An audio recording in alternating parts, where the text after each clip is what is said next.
Student, अब हम तुमको बताएंगे फिफ्थ नंबर वाला जो रिएक्शंस हमारे पास है, हमारे सिलेबस में है, वो है रेडॉक्स रिएक्शन। ठीक है, वो है रेडॉक्स रिएक्शन। तो चलो देखते हैं हम पहले ये जो वर्ड रेडॉक्स है, इसको अगर हम तोड़ फोड़ करेंगे तो क्या निकालते हैं इसमें से। रेडॉक्स से क्या निकलता है? रेड, और ऑक्स से निकलता है ऑक्स। एक्चुअली ये क्या है, ये दोनों अलग अलग वर्ड है, दोनों को एक साथ मिक्सअप किया गया है। ठीक है, दोनों को एक साथ मिक्सअप किया गया है। रेड माने यहाँ पे एक्चुअली होता है रिडक्शन, और ऑक्स माने होता है ऑक्सीडेशन। दोनों अलग अलग रिएक्शंस हैं, और उन दोनों रिएक्शन जब एक साथ होता है, साइमल्टेनियसली होता है किसी रिएक्शन के अंदर में, तब हम उसको बोलते हैं redox reaction. Very clear concept. Reduction, oxidation, दोनों फिनोमिनन, दोनों रिएक्शन जब एक रिएक्शन में एक साथ होता है, एक साथ घटता है, तब हम उसको बोलते हैं रेडॉक्स रिएक्शन।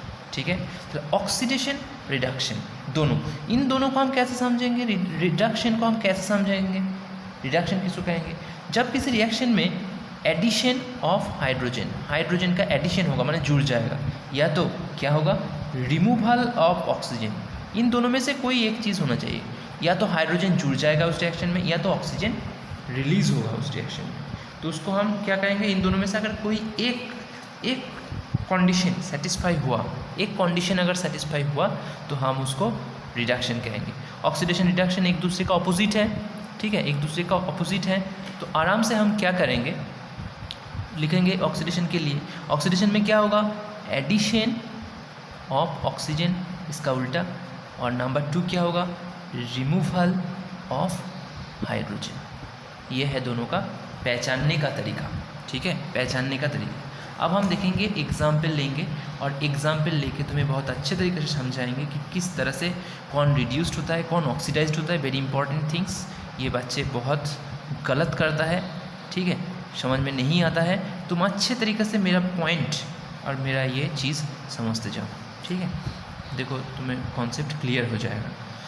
एक एग्जाम्पल लेता हूँ मैं, उस एग्जाम्पल में कौन ऑक्सीडाइज्ड होता है, कौन रिड्यूस्ड होता है, वो मैं बताऊंगा। कौन ऑक्सीडाइजिंग एजेंट है, कौन रिड्यूसिंग एजेंट है, वो भी मैं बताऊंगा। दोनों चीज़ यहाँ से आता है। एक एग्जाम्पल जो किताब में दिया गया है, CuO प्लस हाइड्रोजन, इसके बीच अगर रिएक्शन करेंगे तो उत्पन्न होगा Cu प्लस H2O। ठीक है, यहाँ पे रिएक्शन करने के लिए तुम्हें एग्जाम में नहीं दिया जाएगा, तुमको पूछा जाएगा, एक रिएक्शन दे दिया जाएगा और पूछा जाएगा कि कौन यहाँ पे रिड्यूस्ड हो रहा है, कौन ऑक्सीडाइज्ड हो रहा है, कौन ऑक्सीडाइजिंग एजेंट है, या तो कौन रिड्यूसिंग एजेंट है। ठीक है, तो पहले हम इस रिएक्शन में किस जगह में ऑक्सीडेशन हो रहा है और किस जगह में रिडक्शन हो रहा है, उसको ढूंढेंगे। तो देखो, एक जैसा चीज़ को हम एक एरो दे के लिंक करेंगे। देखो CuO यहाँ पे कॉपर, यहाँ पे भी कॉपर है, तो इन दोनों को मैंने लिंक बना दिया। अब H2 और H2O, इनके बीच मैंने एक लिंक बनाए दिया। ठीक, इसी तरीके से एरो लगा के। अब इसको अच्छे से फॉलो करो। CuO था, यहाँ पे क्या आ गया? CuO, मैंने ऑक्सीजन का रिमूवल हुआ।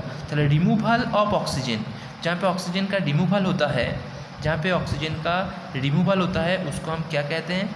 रिडक्शन, जिसको RED थर्ड ब्रैकेट के अंदर लिख के समझाया जाता है। ठीक है, डिनोट किया जाता है। अब यहाँ पे H2 अकेला था, इसके साथ देखो यहाँ पे क्या उत्पन्न होगा? H2O, माने एक ऑक्सीजन का एडिशन। तो एडिशन ऑफ ऑक्सीजन माने ऑक्सीडेशन, तो ऊपर वाला जो रिएक्शन हुआ वो होगा ऑक्सीडेशन।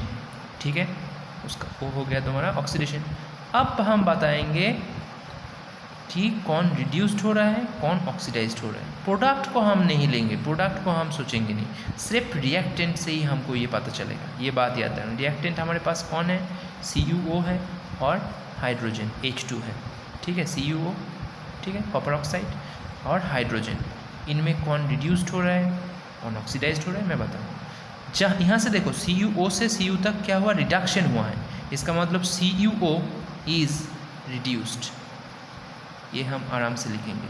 अगर H2O से H2 उत्पन्न हुआ, तो यहाँ पे ऑक्सीडेशन हुआ था, तो H2 इज़ ऑक्सीडाइज्ड, ऐसे लिखेंगे। लेकिन जो खुद रिड्यूस्ड होता है, माने CuO यहाँ पे रिड्यूस्ड हुआ है, तो इसको हम क्या कहेंगे? Oxidising agent. याद रखना, उल्टा हो जाएगा। जो खुद रिड्यूस्ड होता है उसको ऑक्सीडाइजिंग एजेंट, और यहाँ पे H2O था, H2O खुद क्या हुआ था? ऑक्सीडाइज्ड हुआ था, क्योंकि यहाँ पे ऑक्सीडेशन प्रोसेस हुआ था। तो जो खुद ऑक्सीडाइज्ड होता है उसको हम बोलते हैं रिड्यूसिंग एजेंट। ओके, तो इस तरीके से रेडॉक्स रिएक्शन हम समझ लेंगे। ओके, तो ये हो गया तुम्हारा। रेडॉक्स रिएक्शन का कॉन्सेप्ट क्लियर। अब कोई भी रिएक्शन दे इसी तरीके से हम ढूंढेंगे और करेंगे, सॉल्व करेंगे उसको, ठीक है। और भी दो काइंड ऑफ रिएक्शन हमारे पास, sorry three kinds of reaction रह गया हमारे सिलेबस में, जो मैंने बताया नहीं, अब बताने वाला हूँ।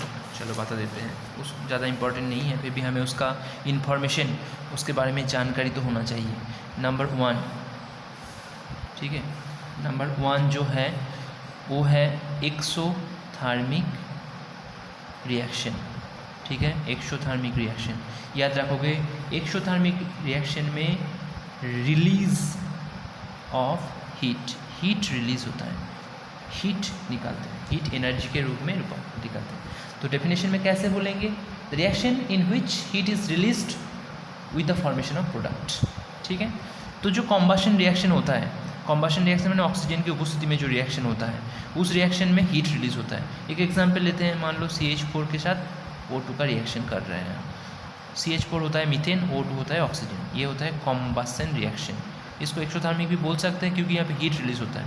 तो इस ऐसा रिएक्शन में ऑलवेज दो चीज़ उत्पन्न होता है, CO2 और H2, कार्बन डाइऑक्साइड गैस और H2 वाटर, प्लस इसके साथ क्या उत्पन्न होगा, एनर्जी रिलीज होगा। तो एनर्जी रिलीज होता है माने इसको हम क्या कहेंगे, एक्सोथर्मिक रिएक्शन कहेंगे।